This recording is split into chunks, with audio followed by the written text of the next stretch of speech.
করবে।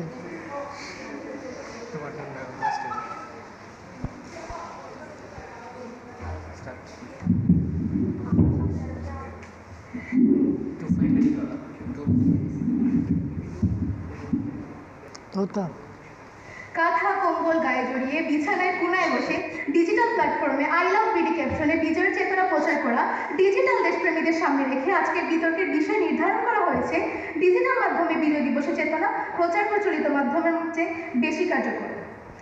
ধন্যবাদ মাননীয় সভাপতি, বিচারক মণ্ডলী এবং যারা শুনছেন। অত্যন্ত যৌক্তিক কারণে আমিও আমার দল বিষয়টির বিপক্ষে অবস্থান করছি না।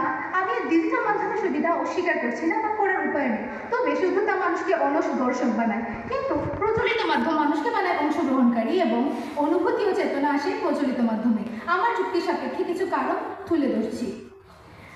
প্রথমত, বাংলাদেশের বিশাল জনগোষ্ঠীর একটি উল্লেখযোগ্য অংশ এখনও ইন্টারনেটের আওতার বাইরে। বিজ্ঞ বিচারক মণ্ডলী, মনে করুন গ্রামের একটি দরিদ্র শিশু যে এখনো ডিজিটাল বাংলাদেশের ইন্টারনেট সেবা পায়নি, সে তার পরিচিত গ্রামবাসী সবার পাশে তার সাদা কালো টেলিভিশনে বিজয়ের অনুষ্ঠান দেখে অনুপ্রেরণা নিতে পারে।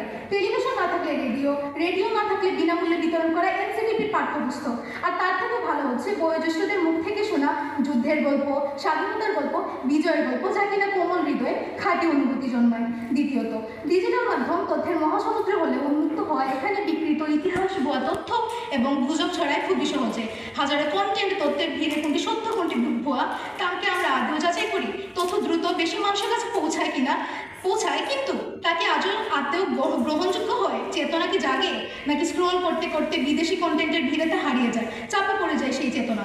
যে তথ্য ডিজিটাল মাধ্যমে নিমিশেই শেয়ার করে রাতারাতি ভাইরাল হয়ে যায়, সে একই তথ্য প্রচলিত মাধ্যম যেমন সংবাদপত্র বা পাঠ্যপুস্তকে প্রকাশ করতে গেলে ধাপে ধাপে যাচাই বাছাই করা হয়, ফলে নির্ভরযোগ্যতা বজায় থাকে। তৃতীয়ত, লাইক কমেন্ট শেয়ারের মাধ্যমে বিজয়ের চেতনা মাপা ডিজিটাল দেশপ্রেম, এটাই কি প্রকৃত দেশপ্রেম? এটাই কি কাঙ্ক্ষিত বিজয়ের চেতনা? বিপক্ষ দলের কাছে আমার প্রশ্ন, 2000 আটকে রাখা জন্যই কি 1971 সালে 30 লাখ বাঙালি তাদের জীবন উৎসর্গ করেছিলেন?